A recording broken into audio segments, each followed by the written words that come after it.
अस्सलाम वालेकुम रहमतुल्लाह। हेलो गाइस, क्या हाल है? उम्मीद है खैरियत से होंगे। आज का जो हमारा टॉपिक होने वाला है बहुत ही सिंपल। हमने लास्ट लेक्चर के अंदर सीमेंट इंडस्ट्री को डिस्कस किया था कि सीमेंट को कैसे प्रिपेयर किया जाता है। अगर आप लोगों ने वो नहीं देखा तो आप लोगों को डिस्क्रिप्शन में लिंक मिल जाएगा, आप उसको जरूर देख लें। ओके गाइस, आज की जो हमारा टॉपिक है वो पेट्रोलियम है। क्या है? पेट्रोलियम इंडस्ट्री है। अरे पेट्रोलियम को कैसे हम लोग पेट्रोलियम की जो इंडस्ट्री यानी आप आज डिस्कस करने वाले हैं फ्यूल इंडस्ट्री को। किसको? फ्यूल इंडस्ट्री को हम लोग डिस्कस करेंगे गाइस। याद रखें, पेट्रोलियम हम लोग नाम सुनते हैं कि पेट्रोल होता है, मतलब क्या होता है, गाड़ी के अंदर हम लोग क्या करते हैं, पेट्रोल डलवाते हैं। तो पेट्रोल और petroleum that is a different words. Petroleum एक अलग वर्ड है, पेट्रोल एक अलग वर्ड है। Petrol is the type of petroleum, petrol is the type of product of petroleum. ये एक पेट्रोल जो है ये प्रोडक्ट है पेट्रोलियम की। पेट्रोलियम क्या होता है हम लोग फर्दरली इसकी वो पढ़ेंगे, डेफिनेशन पढ़ेंगे। और आज जो हम टॉपिक पढ़ने वाले हैं बहुत ही अमेजिंग टॉपिक है जिसका नाम है, हम लोग नाम देते हैं fractional distillation of petroleum. Fractional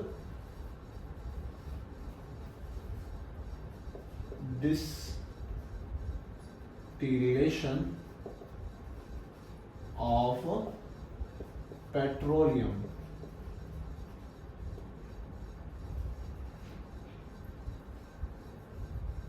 okay guys, petroleum के हम लोग फ्रैक्शनल डिस्टिलेशन पढ़ेंगे। याद रखें, आप लोग का एक टॉपिक गुजर चुका है डिस्ट्रक्टिव डिस्टिलेशन ऑफ पेट्रोलियम, हम लोग उसे भी डिस्कस करेंगे अपने उसके ऊपर। और आज जो हमारा टॉपिक है फ्रैक्शनल डिस्टिलेशन है। याद रखें, हम लोग पेट्रोलियम डिस्कस करेंगे तो उसके बाद पढ़ेंगे कि पेट्रोलियम की फ्रैक्शनल डिस्टिलेशन किसे कहते हैं।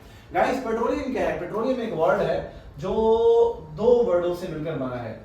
एक को कहते हैं पेट्रो एंड दूसरे को कहते हैं oleum. Petroleum petroleum. Petro means rock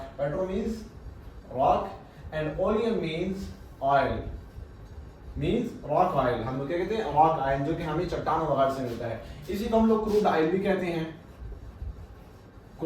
कहते हैं, इसको हम लोग गोल्ड ऑयल भी कहते हैं।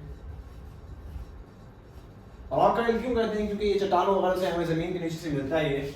क्रूड ऑयल क्यों कहते हैं? क्रूड ऑयल बताता हूँ आप लोगों को। गोल्ड ऑयल क्यों कहते हैं? इसलिए कि हमारे तमाम फ्यूल्स जो हैं, हमारे तमाम चीजें जो एज ए फ्यूल हम लोग यूज करते हैं अपनी डेली लाइफ में, वो सारे के सारे बनते हैं पेट्रोलियम से। इस वजह से हम लोग इसे गोल्ड ऑयल कहते हैं कि तमाम ऑयल्स। क्रूड ऑयल से क्यों कहते हैं? याद रखिए, क्रूड ऑयल से हम लोग इसलिए कहते हैं because it has foul smell. यानी फाउल स्मेल्स मीन गंदी बू होती है, इसकी बहुत ही गंदी बू होती है। और गंदी बू क्यों होती है? यानी इसकी बहुत गंदी, जब इसको पेट्रोलियम को निकालते हैं तो बहुत गंदी बदबू दे रहा होता है। ये क्यों होती है? इसकी भी काज लिखें, बिकॉज ऑफ सल्फर। याद रखिए, इसमें सल्फर होता है।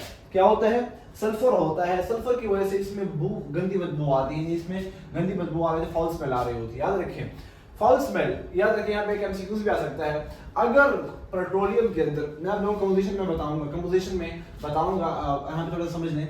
अगर सल्फर की जो वो है अमाउंट है वो हो लेस देन, क्या हो?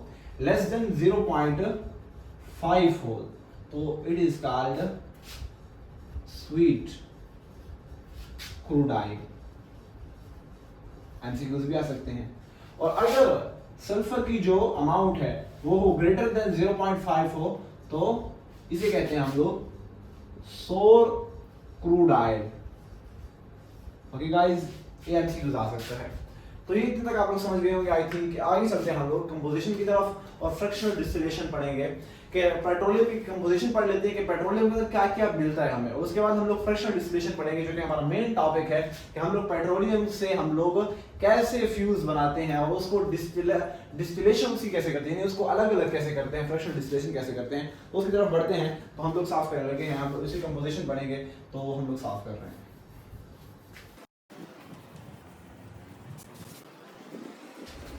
गाइस, हमारा सेकंड जो है कंपोजिशन है। कंपोजिशन ऑफ पेट्रोलियम लिख सकते हैं आप लोग। गाइस, कंपोजिशन पेट्रोलियम में क्या होती है? याद रखें, हमारे पास पेट्रोलियम जैसे हम लोग अर्थ क्रस्ट से निकालते हैं तो हमारे पास ये तीन चीजें इसके अंदर ज्यादा पाई जाती हैं। याद रखिए सबसे पहले हमारे पास हाइड्रोकार्बन होते हैं, हाइड्रोकार्बन होते हैं हमारे पास। सेकंड हमारे पास क्या होता है, नाइट्रोजन,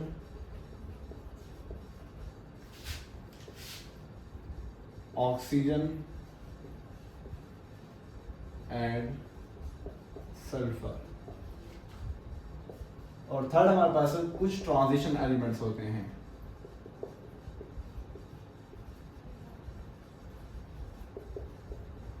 गाइस हाइड्रोकार्बन्स कौन से होते हैं, याद रखिए हाइड्रोकार्बन्स मेनली हमारे पास क्या होते हैं, अल्केन्स होते हैं, प्लस साइक्लो अल्केन होते हैं हमारे पास,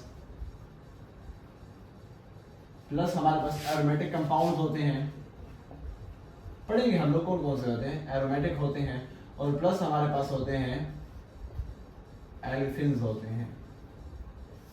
ओके गाइस, अल्केन्स के अंदर हम लोग पढ़ेंगे आगे अल्केन्स का सारा काम करते हैं, हाइड्रोकार्बन्स के अंदर सारे का सारा काम अल्केन्स कर रहे होते हैं। सेकंड हमारे पास नाइट्रोजन, ऑक्सीजन एंड सल्फर होते हैं। याद रखिए ये हमारे पास होते हैं, किसके अंदर होते हैं, ये हमारे पास क्रूड ऑयल के अंदर यानी कि पेट्रोलियम के अंदर पाए जाते हैं। थर्ड ट्रांजिशन एलिमेंट्स कौन कौन से होते हैं, याद रखिए ट्रांजिशन एलिमेंट्स हमारे पास कॉपर हो गया,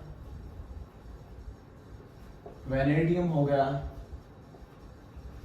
एंड निकल हो गया। ये तीन हमारे पास ट्रांजिशन एलिमेंट्स हमारे पास पाए जाते हैं। तो ये कंपोजिशन हो गई हमारे पास, ये कंपोजिशन हो गई। तो यहाँ पर थोड़ा सा एक हम लोग अपने आप अपग्रेड करते हैं, आप लोगों की क्लास अपग्रेड होने वाली है तो हम लोग थोड़ा सा यहाँ पे अपग्रेड करते हैं। हम लोग लिखते हैं एलिमेंटल कंपोजिशन। एलिमेंट्स आपने कहा सर इसमें हाइड्रोकार्बन्स पाए जाएंगे, हाइड्रोकार्बन्स हो जिसमें हाइड्रोजन कार्बन के बॉन्ड हो वो पाए जाएंगे, नाइट्रोजन ऑक्सीजन सल्फर पाए जाएंगे। आपने कहा सर ये कितने कितने पाए जाएंगे सर, एलिमेंटल कंपोजिशन क्या होगी, तो याद रखें आपको बताने लगा हूँ। एलिमेंटल आप हमारे पास देखें, कार्बन हमारे पास कितना होगा, कार्बन हमारे पास होगा 63 आई थिंक ऐसे ही है, सॉरी 83 टू 87% हमारे पास पेट्रोलियम में कार्बन पाया जाएगा। हाइड्रोजन कितना होगा हमारे पास, याद रखें हाइड्रोजन हमारे पास 14% होगा, 10 to 14% होगा टिपिकली। ओके यहाँ पर याद रखें टिपिकली तकरीबन 10 to 14% हमारे पास हाइड्रोजन पाया जाएगा। गाइस ये एग्जैक्ट मैं आप लोगों को बता रहा हूँ और ये हमारी क्या है ये समझाई गई है। तो हमारे पास ये कितने पाए जाएंगे, नाइट्रोजन ऑक्सीजन और सल्फर। याद रखें नाइट्रोजन हो गया, ऑक्सीजन हो गया और हमारे पास सल्फर हो गया, ये तीनों पाए जाएंगे हमारे पास 0.1 से लेकर 2% तक हमारे पास पाए जाएंगे, 0.1 से लेकर 2% तक पाए जाएंगे। बाज़ किताबें इसमें लिखती हैं कि नाइट्रोजन पाया जाएगा 0.001 से लेकर 0. ऐसे समथिंग बताते हैं, ऐसे ऑक्सीजन तक बताएंगे, सल्फर तक बताएंगे। यानी हमारा मकसद ये होता है ये 2 से आगे 2% से आगे नहीं बढ़ सकते, यानी 0.1 से लेकर 2% तक हमारे पास नाइट्रोजन ऑक्सीजन सल्फर पाया जाता है। और ट्रांजिशन एलिमेंट्स के अंदर अगर हम लोग देखें तो हमारे पास बहुत कम यानी less than 0.1 less than transition elements है। कॉपर हो गया हमारे पास, तो मैं यहाँ पे ट्रांजिशन मेटल्स लिखता हूं, ये हमारे पास लेस देन 0.1 पाए जाते हैं। गाइस इतना कुछ आप लोग समझ लें तो ये हमारे पास हो जाएगा। कंपोजिशन ये थी, कितने कितने पाए जाते हैं ये मैंने आप लोगों को बता दिया। स्क्रीनशॉट लेना चाहिए तो स्क्रीनशॉट भी ले सकते हैं। और नेक्स्ट टॉपिक की तरफ हम लोग बढ़ते हैं, यानी हमारा जो अपना टॉपिक है फ्रिक्शनल डिस्टिलेशन। हमारे पास कंपोजिशन आ गई, कंपोजिशन आ गई कि ये चीजें पाई जाती हैं। अभी हम लोग उसको रेडी कैसे करेंगे, यानी उसको अभी चीज़ों के सारे क्या है, खाम माल रॉ मटेरियल है हमारे पास, हम इसे कैसे बनाएंगे तो उसकी तरफ चलते हैं। बहुत ही अहम टॉपिक होने वाला है और ये हम लोग सॉल्व करने लगे हैं।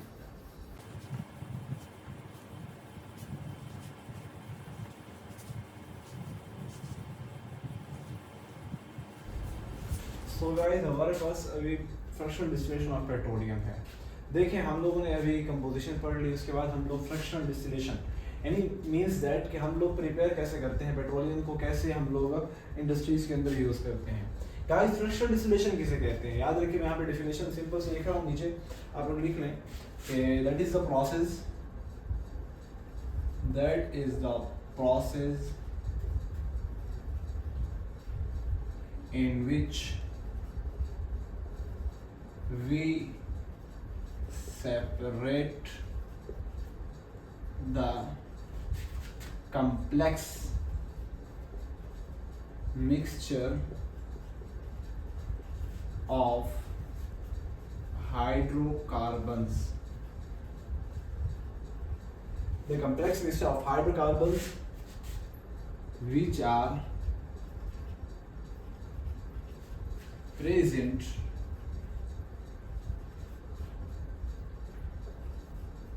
in crude oil into the different fractions. Different fractions में हम लोग क्या करेंगे, सेपरेशन करेंगे, लेकिन मजे की बात समझे on the base of I think आप लोगों को नजर आ रहा होगा मोबाइल में, on the base of its boiling point. याद रखें बॉइलिंग पॉइंट बहुत ही जरूरी है, बॉइलिंग पॉइंट बहुत ही जरूरी है आप लोगों को समझने के लिए कि हम लोग सेपरेशन फ्रैक्शनल डिस्टिलेशन के अंदर बॉइलिंग पॉइंट के थ्रू ही करते हैं, इसके अलावा हम लोग नहीं करते। इसके अलावा देखिए सारे के सारा हम लोग बॉइलिंग पॉइंट के ऊपर ही काम कर रहे होते हैं। आई थिंक आप लोगों को डेफिनेशन समझ आ गई होगी कि हम लोग क्रूड ऑयल को क्या करते हैं, उसकी मुख्तलिफ सेपरेशन के अंदर, क्रूड ऑयल तो हमारे पास कॉम्प्लेक्स हाइड्रोकार्बन होते हैं हमारे पास, हम लोग इसकी सेपरेशन करते हैं। देखिए सेपरेशन हुई पड़ी है, हाइड्रोकार्बन है, हाइड्रोकार्बन मींस इनका कार्बन और हाइड्रोजन बॉन्डिंग होगी, तो हम लोग उसको कार्बन और हाइड्रोजन बॉन्डिंग को क्या करेंगे, सेपरेट करेंगे, एक को अलग अलग करेंगे on the base of its boiling point. देखिए किसी का बॉइलिंग पॉइंट होगा, फॉर एग्जांपल हम लोग लेते हैं A B and C, example लेते हैं, मैं आपको समझाता हूँ। ए का बॉइलिंग पॉइंट 20 है, बी का 30 है एंड सी का 40 है। तो अभी हम लोग जब हीट देंगे, ये तीनों एक ही मिक्सचर के अंदर ही मौजूद हैं, पानी के अंदर मौजूद हैं, ए बी और सी जो मटेरियल है मौजूद हैं। ए का 20 बॉइलिंग पॉइंट है, बी का 30 है, सी का 40 है। अभी जब हम टेम्परेचर देंगे तो सबसे पहले कौन ऑपरेट करेगा, कौन उड़ेगा, तो वो उड़ेगा जिसका बॉइलिंग पॉइंट कम होगा, 20 है तो ये पहले उड़ेगा, फिर उसके बाद बी वाला उड़ेगा, फिर उसके बाद सी वाला उड़ेगा। तो यही चीज हम लोग यहाँ पे कर रहे हैं कि हमारे पास पेट्रोलियम होता है, क्रूड ऑयल, हम लोग उसे फर्नेस में से गुजारते हैं। मैं यहाँ पे डेफिनेशन को रिमूव कर रहा हूँ ताकि आप लोगों को समझने में और आसानी हो जाए।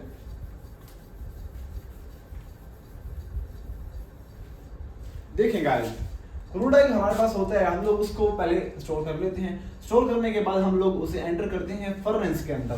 फर्नेस के अंदर याद रखें हम लोग 450 सेंटीग्रेड तक हम लोग इसे हीट अप करते हैं। ओके गाइस, इसको यहाँ पे हम लोग जब उबलना शुरू कर देता है तो इस वक्त हम लोग इसको एंटर करते हैं किसमें, यहाँ पर हमारे पास एक ट्यूब होती है जिसे हम लोग क्या कहते हैं, इसे हम लोग कहते हैं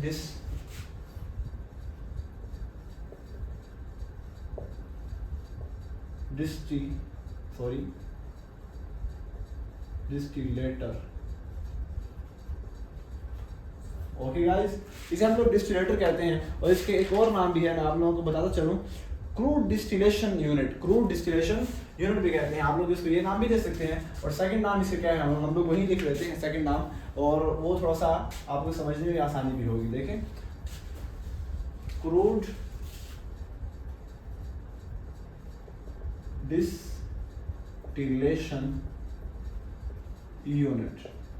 गाइस क्रूड डिस्टिलेशन यूनिट के अंदर हम लोग एंटर करते हैं तो याद रखें नीचे से हम लोग आग जला रहे होते हैं, नीचे से आग जल रही होती है, तो यहाँ पर देखें, यहाँ पर एक वो होते हैं, ऐसी चीजें बनी होती हैं, मींस दैट प्लेट नुमा चीजें होती हैं, प्लेटें होती हैं, यहाँ पे यूं समझने की प्लेटें लगी होती हैं। तो उस वक्त सबसे पहले याद रखें, तो जिसका बॉइलिंग पॉइंट सबसे कम होगा तो सबसे पहले क्या करेगा, ऑपरेट करेगा।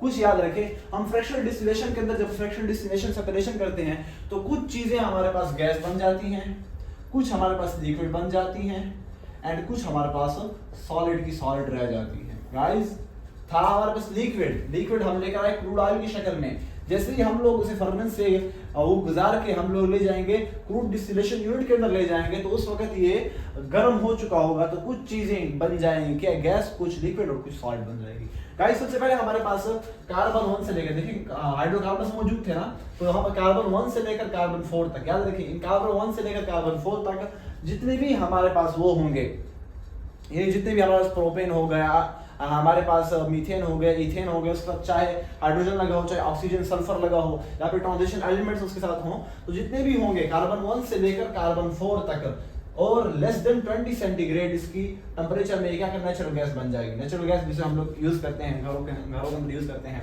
तो वो बन जाएगी और सबसे पहले वो उड़ना शुरू कर ऑपरेट करना शुरू कर देगी, उसको हम लोग स्टोर करते जाएंगे। गाइस उसके बाद जैसे ही 20 सेंटीग्रेड से टेम्परेचर इंक्रीज होगा, 20 से लेकर 60 तक जैसे ही इसके दरमियान रहेगा, तो उस वक्त कार्बन 5 के बंदे और कार्बन 6 के बंदे उड़ना शुरू कर देंगे और हमारे पास क्या बनेगा, पेट्रोलियम ईथर बनना शुरू हो जाएगा। ये भी हमारे पास क्या है, एक फ्यूल है हमारे पास, पेट्रोलियम ईथर बनना शुरू कर देगा। बाज लोग इसे क्या कहते हैं, स्मूथ लाइट नेफ्था कहते हैं, स्मूथ लाइट नेफ्था भी इसे कहते हैं, और इसका नाम स्मूथ लाइट नेफ्था भी इन्होंने रखा है, या फिर इसे हम लोग क्या कहते हैं, लाइट वर्जिन नेफ्था भी इसे कहते हैं, जिसे हम लोग यूज करते हैं। ओके गाइस, इसमें लो ऑक्टेन होते हैं। गाइस इसके अंदर कार्बन 5 से लेकर कार्बन 6 तक इसका टेम्परेचर कितना होगा, 20 से लेकर 60 सेंटीग्रेड तक जब इसका वो रहेगा, तो उस वक्त ये पेट्रोलियम से उड़कर ये उड़ने वाले बन जाएंगे, यानी कार्बन 5 से लेकर कार्बन 6 तक। गाइस जैसे ही 60 से इंक्रीज होगा टेम्परेचर और 100 तक जाएगा, 60 से लेकर 100 तक, उस वक्त कार्बन 6 और कार्बन 7 के एलिमेंट्स यहाँ पर क्या हो जाएंगे, उड़ना शुरू कर देंगे और हमारे पास क्या बनेगा, लाइट नेफ्था बनेगा। लाइट नेफ्था एक वो है हमारे पास। फिर इसको फर्दरली हम लोग इसको डालते हैं, एक और प्रोसेस के अंदर डालते हैं, और लाइट नेफ्था को हम लोग क्या करते हैं, गैसोलीन के अंदर चेंज कर लेते हैं, या फिर जेट्स का जो फ्यूल होता है हवाई जहाज में डाला जाता है उसमें तब्दील कर लेते हैं, तो बार लाइट नेफ्था ये फ्यूल यूज होता है।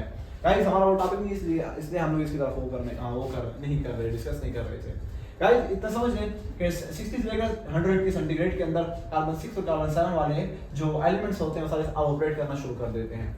गाइस जैसे ही कार्बन 100 होता है, सॉरी यहाँ पे मैंने 40 लिख लिया, कार्बन 100 से प्लस होगा, तो उस वक्त कार्बन 180 तक, इससे नीचे हमारे पास कार्बन 7 और कार्बन 11 वाले, चाहे वो यहाँ से याद रखें, यहाँ पर मैं क्यों नहीं लिख रहा कुछ, 100 से भी नीचे हो सकता है, लेस देन यानी लेस देन 180 सेंटीग्रेड हमारे पास कार्बन 7 के और कार्बन 11 जहां भी पाया जाएगा, तो क्या करेगा, ऑपरेट करना शुरू कर देगा और हमारे पास गैसोलीन बनना शुरू हो जाएगा। गैसोलीन जिसे हम लोग पेट्रोल कहते हैं, याद रखें ये तीन चीजें हमारे पास क्या है, लाइट नेफ्था तक हो गया हमारे पास, लाइट नेफ्था भी हमारे पास कभी कभार लिक्विड बन जाता है।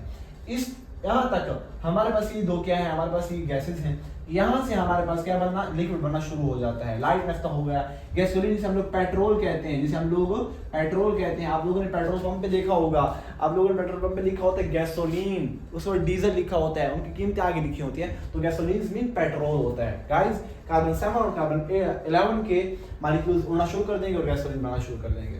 उसके बाद जैसे ही 175, बाद 180 भी लिखते हैं, 175 भी आता है, लेकिन याद रखें ये जो यहाँ पर आप लोगों को इंक्रीजिंग आखिरी वो नहीं, जो जहाँ पे उनका जो एंड पॉइंट नहीं, इनिशियल पॉइंट, यहाँ पे हर बुक का चेंज आ रहा है। नेट भी चेंज दे रहा था, आप लोगों की जो वेबसाइट्स जो हैं, यूनाइटेड स्टेट की जो वेबसाइट्स हैं वो भी गलत दे रही थी, यानी अलग अलग दे रही थी, और इसका मतलब ये नहीं है कि वो खराब दे रही थी, बल्कि अलग अलग दे रही थी। लेकिन यहाँ पर जो मैंने एंड पॉइंट लिखे ये बिल्कुल एक्यूरेट पॉइंट है, लेस देन 60 तो ये बनेंगे, लेस देन 100 तो ये बनेंगे ये दोनों, और लेस देन 180 तो ये बनेंगे कार्बन 7 और कार्बन 11 तो गैसोलीन बनेगी, और लेस देन 325 सेंटीग्रेड तो उस वक्त कार्बन 11 और कार्बन 15 तक जितने भी एलिमेंट्स जहां कहीं पेट्रोलियम के अंदर होंगे वो सारे ऑपरेट करना शुरू कर देंगे, और हमारे पास क्या बनना शुरू हो जाएगा, केरोसिन ऑयल बनना शुरू। केरोसिन ऑयल हम लोग यूज करते हैं डेली लाइफ के अंदर, तो बहुत ही आसान है, हम लोग इसको कर सकते हैं।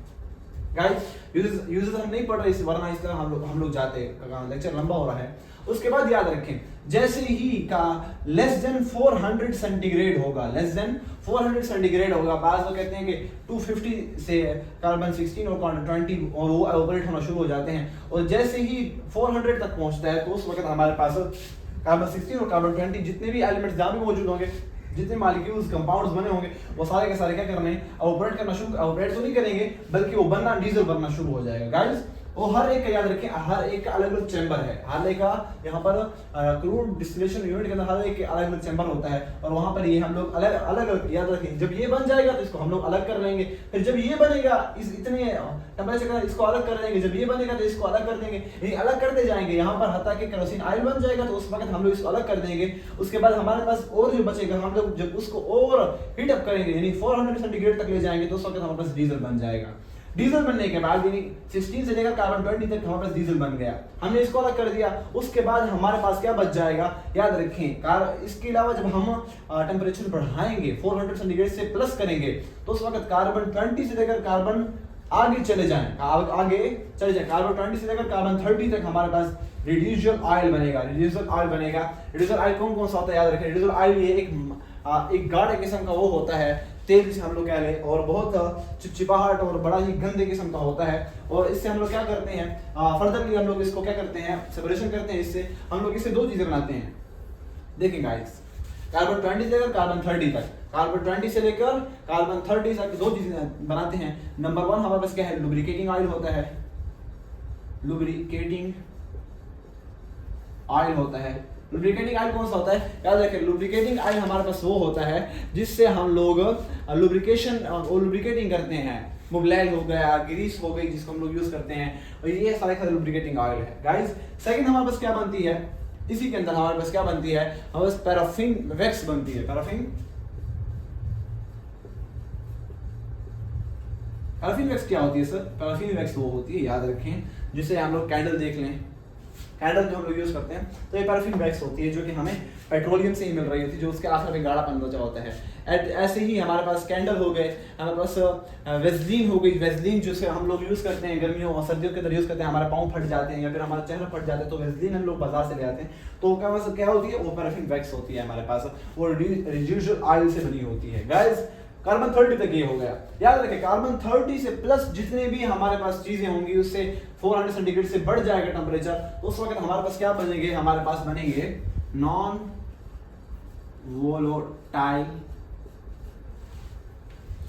वोलेटाइल चीजें बनेंगी। नॉन वोलेटाइल कंपाउंड्स भी कह सकते हैं आप, नॉन वोलेटाइल कंपाउंड्स बनेंगे हमारे पास। याद रखें नॉन वोलेटाइल कंपाउंड्स कौन से होते हैं, तारकोल हो गया हमारे पास, हमारा ब्यूटिलीन हो गया, एस्फाल्ट हो गया हमारे पास, और पिच हो गया। ये हमारे पास 4 एग्जांपल्स हैं। तारकोल हो गया, आप देख सकते हैं तारकोल हो गया, ब्यूटामीन हो गया हमारे पास, और एस्फाल्ट हो गया, और हमारे पास पिच हो गया। ये 4 चीजें ऐसी हैं जो हमारे पास नॉन वोलेटाइल होती हैं और कार्बन 30 से प्लस हमारे पास मिलती हैं, और ये उस वक्त जबकि हमारे पास 400 सेंटीग्रेड से भी ज्यादा टेम्परेचर बढ़ जाता है। आई थिंक आप लोगों को समझ आ गई होगी। तो ये हमारे पास कुछ पेट्रोलियम की फ्रैक्शनल डिस्टिलेशन थी हमारे पास।